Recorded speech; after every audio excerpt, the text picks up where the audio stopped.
Day 2 आज यहाँ पर रखा गया है एफडीसी ग्राउंड में शिक्षक विकास केंद्र में। हम शिक्षक विकास केंद्र में अभी एंटर कर रहे हैं।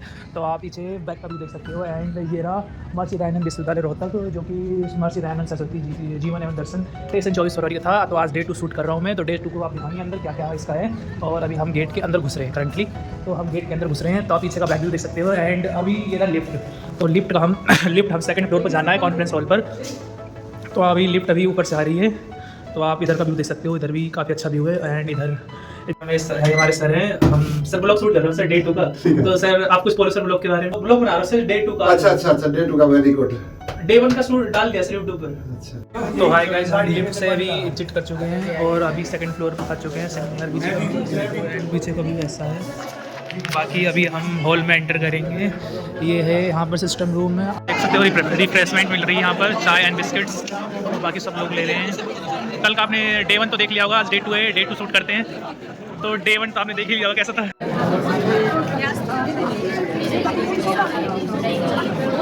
ये चाय अभी है नहीं, चाय हम लेंगे। तो ये चाय है और इधर बिस्किट है। इतनी सारी हम सब मिल खाएंगे। और बाकी आप देख सकते हो इधर कितने लोग। और ये भाई चाय तो पीने नहीं है। तो हाय गाइस, आपका नाम क्या है, थोड़ा आपको कैसे लगा। ये एक मैम आई है, ये चाय लेके आई है मैम। है मैम कुछ बोलो। तो हमारे ब्लॉग में अभी एक मैम आई थी, उन्होंने चाय ले रखा था और हम भी चाय पी रहे हैं फिलहाल। जी का जीवन और उनका दर्शन, इस विषय पर कल से हम चर्चा कर रहे हैं। आज के सत्र में इस सत्र को हम लोग तो विधिवत आरंभ करेंगे।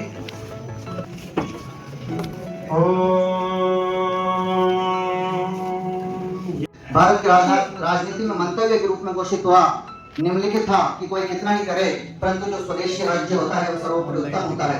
अथवा मतांतर के आग्रह रहित, अपने और पराई का पक्षपात शून्य, प्रजा पर पिता माता के समान कृपा, न्याय और दया के साथ विदेशियों का राज्य भी पूर्ण सुखदायक नहीं है। स्वामी जी स्वराज्य, स्वदेश और स्वभाषा पर अत्यधिक बल दिया करते थे। और उनका कथन था कि देश की प्रगति के लिए स्वभाषा, स्वधर्म, स्वयं द्वारा संचालित शासन का होना आवश्यक है। उन्होंने इस बात पर बल दिया था कि भारत भारतीयों के लिए है।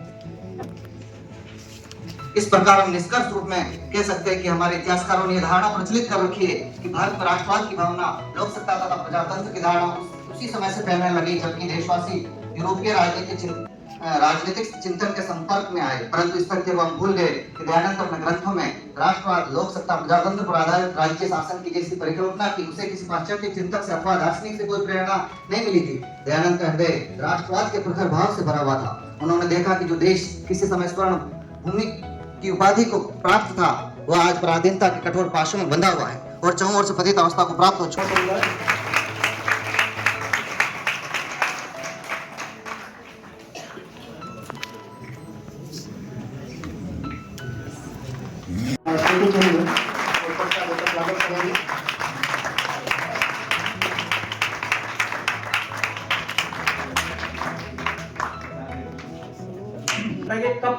कभी तो समझेगा। और उनके इतना रिपीटेड एक्सप्लेनेशन के बाद में भी हम समझ नहीं पाए। गलती किसकी है? हमारी है। नदी के किनारे खड़े हैं लेकिन डर लगता है कि इसमें क्रोकोडाइल होगा, बहुत डीप हो गई, धार हो गई। अरे भाई कूदोगे जब पता लगेगा नदी में गहराई कितनी है। You refuse to do that. You need to plunge, you need to test the reality. तो अपानि पादो जवनो ग्रहिता पश्यत चक्षु सवेति वेद्यम न च तस्यास्य वेद। ईश्वर सब जानता है। ऐसा नहीं कि ईश्वर भविष्य जानता है। भविष्य परमात्मा ने जो अपने नियम बनाए हैं, नियमबद्ध है, उसमें आप चल रहे हैं। जो आप कर्म करते हैं उसके हिसाब से फल मिलता है। ऐसा नहीं कि आपका फ्यूचर अगर सारा परमात्मा को पता है तो फिर अपन क्या, we are walking around robots, हम क्या जरूरत कुछ करने की। जब पता है परमात्मा को, जो पता है कि हमें एग्जैक्टली क्या होना है, तो वो एक कॉम्प्लिकेटेड सब्जेक्ट है। लेकिन बेसिकली क्या है, कर्म फल व्यवस्था है।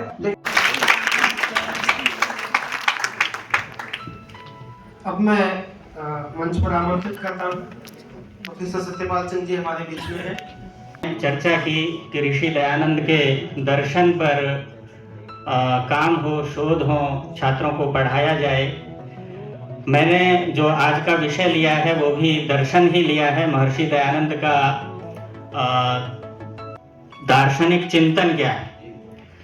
मैं अपनी बात यहाँ से आरंभ करना चाहता हूँ कि ऋषि दयानंद के बारे में यदि हम आर्य समाज को यदि एक तरफ रख दें तो विश्व के समक्ष या संपूर्ण भारत के शैक्षिक समाज के समक्ष जो उनकी स्थिति है या जो उनके बारे में पढ़ाया जाता है, जो उनका व्यक्तित्व प्रकाशित किया जाता है, वो केवल एक समाज सुधारक के रूप में देखा जाता है। और इतिहास में इस सुधार की महती आवश्यकता है, क्योंकि ऋषि दयानंद का जो व्यक्तित्व है वो इतना उत्कृष्ट है कि उनको केवल समाज सुधारक नहीं कहा जा सकता। वे महान शिक्षा शास्त्री हैं, महान विचारक हैं, तपस्वी हैं, दार्शनिक हैं और बहुत बड़े लेखक हैं, जिसकी चर्चा प्रातः काल से ही हो रही थी कि 20-25 हजार से ज्यादा पृष्ठ उन्होंने लिखे हैं, 40 के लगभग ग्रंथों की रचना आपने की है। सर्व दर्शन संग्रह के नाम से ग्रंथ प्राप्त होता है, लेकिन उसमें भी हम त्रैतवाद के दर्शन को नहीं पाते हैं, महर्षि दयानंद के दर्शन को नहीं पाते हैं। तो मुझे इस मंच से यह कहने में कोई संकोच नहीं है कि महर्षि दयानंद सरस्वती का जो त्रैतवाद का दर्शन है, जो चिंतन है, वो संपूर्ण दर्शन दार्शनिक समुदाय में यद्यपि नामतः विस्तृत नहीं है, लेकिन उद्धारक स्वामी दयानंद सरस्वती और उनके सिद्धांत। महाभारत के युद्ध के पश्चात चारों ओर घोर अविद्या रूपी अंधकार छा गया था।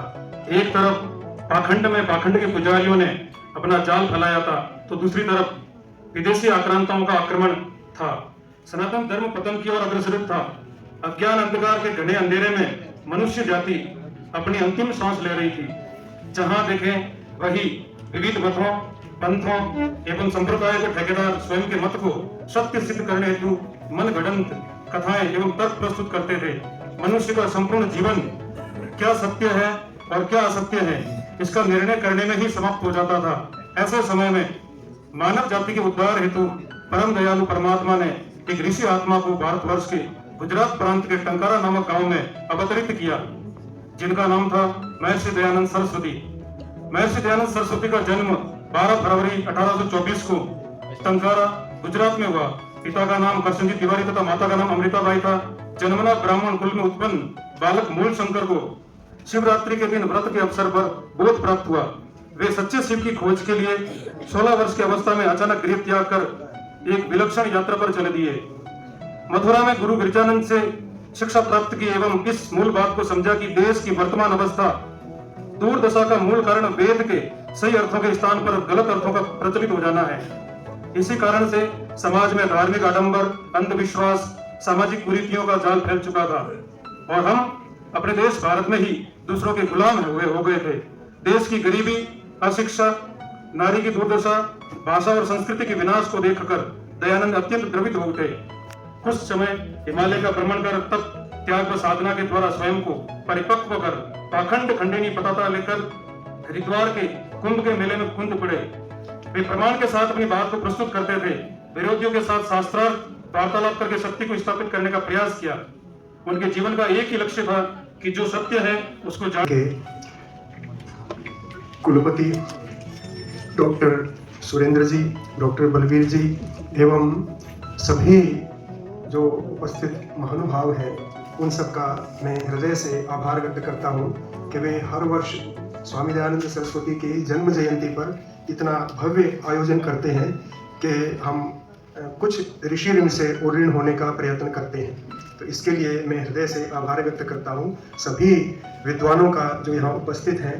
आचार्य वेदपाल जी एवं वेदपाल जी मेरे ख्याल सबसे वरिष्ठ विद्वान उपस्थित हैं। उनकी अगुवाई में जितने भी विद्वान यहाँ बैठे हैं, नगर के प्रतिष्ठित आर्य समाजी बैठे हैं, माताएं, बहनें, बेटियां सभी बैठे हैं। मैं सबको अपना नमस्ते कहता हूँ। सभी यहाँ इस कार्यक्रम को सफल बनाने के लिए बैठे हैं। तो ये जो क्षेत्र है, इसमें आर्य समाज का जो प्रचार है उसने विशेष स्थान प्राप्त किया है। आप जानते हैं कि यहाँ थोड़ी सी दूर में भैंसवाड़ गांव है।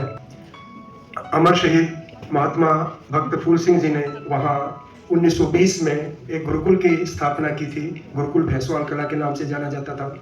इसके साथ ही लगभग 1935 में उन्होंने कन्या गुरुकुल कानपुर की स्थापना की और इन दोनों संस्थाओं ने शिक्षा के क्षेत्र में हरियाणा प्रांत में ही नहीं, वहाँ भैंसवाल में तो उड़ीसा, बिहार सभी प्रदेशों के विद्यार्थी होते थे। और इसमें गुरुकुल भैंसवाल के प्रथम स्नातकों में से मेरे पिताजी थे। उसके बाद में 1973 में मैंने गुरुकुल भैंसवाल से मैं स्नातक बना, 1973 में विद्यालंकार करके। और हजारों ऐसे विद्यार्थी गुरुकुल भैंसवाल के हैं जिन्होंने समाज की सेवा की, अपने परिवारों को ऊपर उठाया। और बहुत ही बड़ा योगदान आर्य समाज का ये है, यदि भक्त फूल सिंह जी इन गुरुकुलों की स्थापना नहीं करते तो हम नहीं पढ़ सकते थे।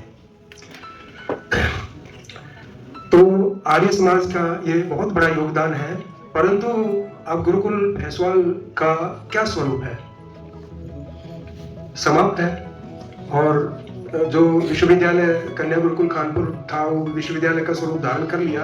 ये ठीक है, उसे बहुत शिक्षा का प्रचार होगा, परंतु जो गुरुकुल जो शिक्षा प्रणाली है उसमें तो व्यवधान उपस्थित होता है ना। ऐसे ही जो बड़े समर्थ गुरुकुल है आजकल, वो भी स्कूल शिक्षा प्रणाली पे चल पड़े। आप लोग जानते हैं जो बहुत ही समर्थ हैं ऐसे गुरुकुल, नाम लूंगा तो बिना बात का विवाद होगा। तो इस प्रकार से हमें इस क्षेत्र में कुछ गुरुकुल नए आए हैं। बहन सुकामा जी आए हैं, बहुत अच्छा काम कर रहे हैं। कल हम उनके गुरुकुल में गए थे, गुरुकुल लाडभोत है।